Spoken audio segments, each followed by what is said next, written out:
बाहेर पडून ड्रोन आणि रोबोटिक्स वापरत आहे। औषध फवारणी, पीक निरीक्षण, कीड नियंत्रण आणि जमिनीचे विश्लेषण यासाठी ड्रोन तंत्रज्ञानाचा वापर करून उत्पादन खर्च कमी करणे, उत्पादन वाढवणे हे सरकारचे खरे उद्दिष्ट आहे। गोपीनाथ मुंडे अपघात अनुदान योजनांचा विस्तार, पूर्वी ही योजना केवळ खातेदार व शेतकऱ्यांसाठी होती, पण सरकारने मोठा निर्णय घेतला व घाम गाळणाऱ्या शेतमजुरांना यात विमा योजनेचं संरक्षण दिलं।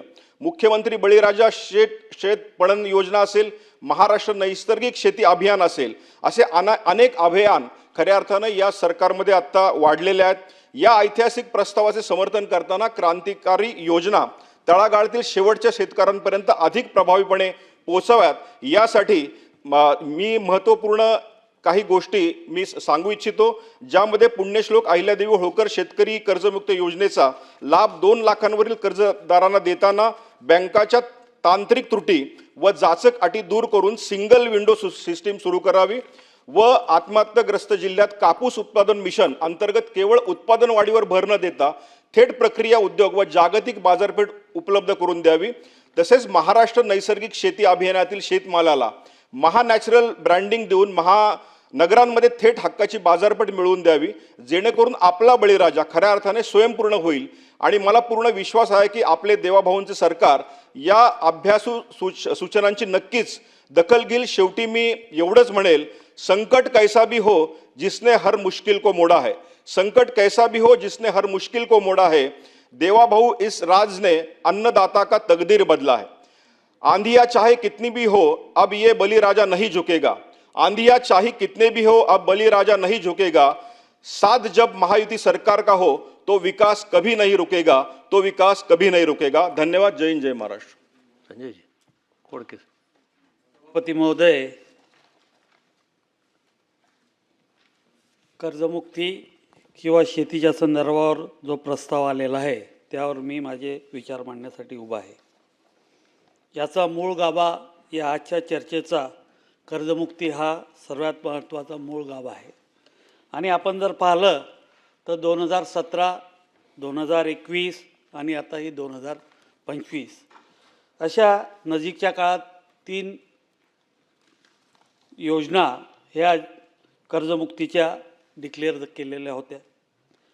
कर्जमुक्ती ही खऱ्या अर्थानं हा शेवटचा उपाय नाही आहे, परंतु कर्जमुक्ती करताना त्याच्यात ठळक जे काही त्याचा गाभा आहे त्या शेतकऱ्याला कर्जबोजा कमी करणे, आर्थिकदृष्ट्या दुर्बल शेतकऱ्यांना मदत करणे, शेतकऱ्यांना पुन्हा शेतीसाठी सक्षम बनविणे आणि कर्जफेडीची सवय वाढविणे। या कर्ज मुक्तीमध्ये महाराष्ट्रातील पात्र शेतकरी, सहकारी राष्ट्रीयकृत बँकाकडून कर्ज घेतलेले शेतकरी, शासनाने निश्चित केलेल्या अटी निश्चित करणारे लाभार्थी असा याचा कंडिशन्स आहे। ही योजना कर्जमाफीद्वारे आर्थिक आधार देण्यासाठी राबवण्यात आलेल्या आहे। आपण जर पाहिलं तर मी तुम्हाला याच्यातल्या अमरावती जिल्ह्यापुरता ज्या त्रुट्या आढळल्या त्या तुमच्यासमोर मांडतो। 2017ची छत्रपती शिवाजी सन्मान महाराज शेतकरी योजना जी होती त्यात अमरावती जिल्ह्यात 1,97,773 पात्र शेतकरी होते, परंतु त्यात जवळपास 19,448 अपात्र आहे किंवा काय आहे याचं अजूनही निदान लागू शकलेलं नाही। आपण ही योजना ज्यावेळेस करतो त्यावेळेस त्यांचे नाव अपलोड होते, अपलोड होऊन इकडे आल्यानंतर त्याचं जे काही पात्र ठरवतात आणि हे अपात्र का झाले याचं निकष कुठं खाली आपल्या डिपार्टमेंटला किंवा त्या स्थानिक क्षेत्रावर येत नसल्यामुळं त्याच्यातले आता हे जवळपास 19,000 शेतकरी सातत्याने फिरत असतात की आमचं नाव गेलं होतं पण आम्हाला पैसे मिळाले नाही। त्याचप्रमाणे जर तुम्ही दुसरी महात्मा फुले योजना जी आपली आली होती, महात्मा फुले कर्जमुक्ती योजना, त्यामध्ये जवळपास 1,19,000 पात्र शेतकरी होते अमरावतीत आणि त्याच्यातले जर तुम्ही पाहिलं तर त्याच्यात पात्र झाले 1,33,000 म्हणजे जवळपास 12,000 शेतकरी यातून अपात्र झाले। परंतु ते शेतकरी अपात्र का झाले याचं निदान आजही स्थानिक स्तरावरच्या अधिकारी काही सांगू शकत नाही. आणि यामुळं या अडचणी पुढच्या काळात ही जी योजना आहे ही सातत्याने बदनाम होत जाते किंवा त्यांना ज्यांना लाभ भेटायला पाहिजे होता त्यांना लाभ का मिळाला नाही याचं जर आपण विश्लेषण केलं तर ते होऊ शकत नाही. आणि तिसरी योजना जी आत्ता माननीय मुख्यमंत्री देवेंद्र फडणवीस साहेबांनी जाहीर केली त्यामध्ये अमरावती जिल्ह्यामध्ये एकूण जवळपास 72,173 खाती त्याच्यात घेतली गेली होती. कारण की त्याच्यात 1/4/19 ते 31/3/25 पर्यंत कर्ज घेतलेले व्यक्ती त्यात घेतल्या गेले आणि त्याच्यात बाकीचे वगळल्या गेले. मग तशा याच्यात जवळपास 27,947 हे अपलोड झाले आणि त्याच्यातले 72,000 बाकीचे लोक त्यातून वगळल्या गेले. म्हणजे ही जी योजना आपण जी करतो परंतु सरकारच्या वरच्या लेवलवर त्याचा व्यवस्थितपणे त्याचा डाटा दिल्या गेल्यामुळे खऱ्या अर्थानं खालील शेतकरी वंचित राहतात आणि त्यांना ते माहीत नाही पडू शकत. ग्राउंडचे अधिकारी त्यांना सांगू शकत नाही. ते सांगतात की आम्ही पाठवलेलं आहे अपलोड केलेलं आहे परंतु त्याच्यात 20,000 22,000 शेतकरी अपात्र होतात. पण ते अपात्र कशामुळं झालं काय झालं याचं निदान ते खालच्या स्तरातल्या अधिकारी देत नाही. त्याच्यामुळं खऱ्या अर्थानं त्याची अडचण निर्माण होते. राज्य शासनानं जर पाहिलं तर शेतकऱ्यांसाठी चांगल्या पद्धतीच्या योजना लागू केलेल्या आहे. जलयुक्त शिवार असतील तर त्याच्यामुळं जलयुक्त शिवारमध्ये भूजल पातळीची वाढ, विहिरीमध्ये बोरवेलचा पाणीसाठा सुधारणा, सिंचनाखाली क्षेत्र वाढवण्यास मदत, पिण्याच्या पाण्याची उपलब्धता, दुष्काळी भागात जलसुरक्षेचे बळकटीकरण अशा विविध योजना केलेल्या आहे आणि त्याच्यातून खऱ्या अर्थानं शेतकऱ्याला सक्षम करण्याचं काम चालू होत. आणि आत्ताच माननीय मुख्यमंत्री देवेंद्र फडणवीस साहेबांनी नदीजोड प्रकल्प जो केलेला आहे तो विदर्भासाठी वैनगंगा पैनगंगा जो नदीजोड प्रकल्प आहे तो खरा 1,00,000 कोटीचा प्रकल्प सँक्शन झाला.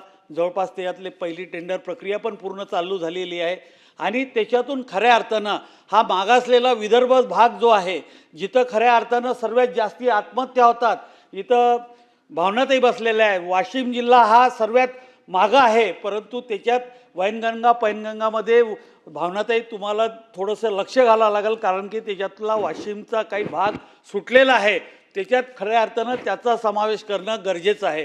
म्हणजे हा वैनगंगा पैनगंगा हा जो प्रकल्प ज्यावेळेस खऱ्या अर्थानं विदर्भामध्ये पूर्णत्वास जाईल त्यावेळेस खऱ्या अर्थानं विदर्भाचा विकास होईल आणि त्याच्यासाठी देवाभाऊचे आभार मानावे विदर्भाच्या लोकांनी तेवढे कमी आहे.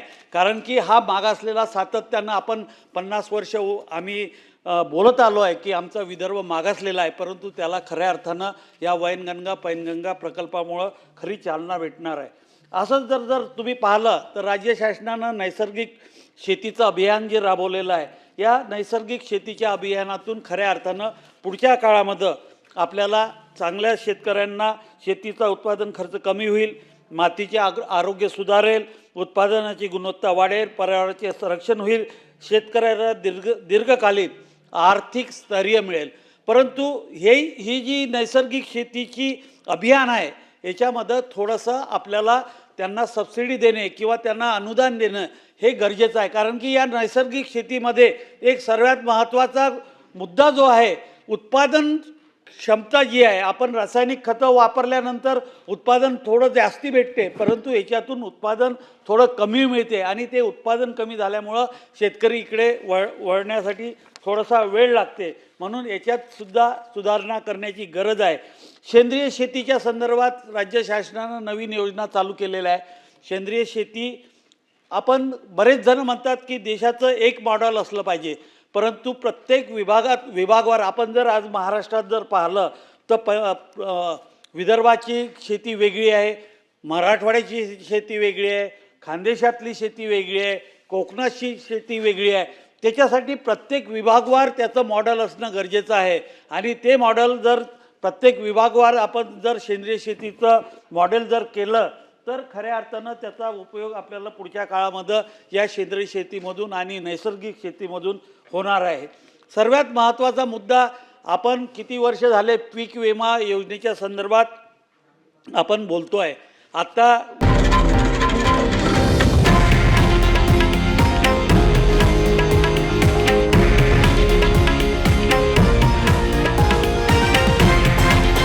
हे आहे देशातील नंबर 1 न्यूज नेटवर्क आणि आपण पाहत आहात TV9 मराठी, एकमेव.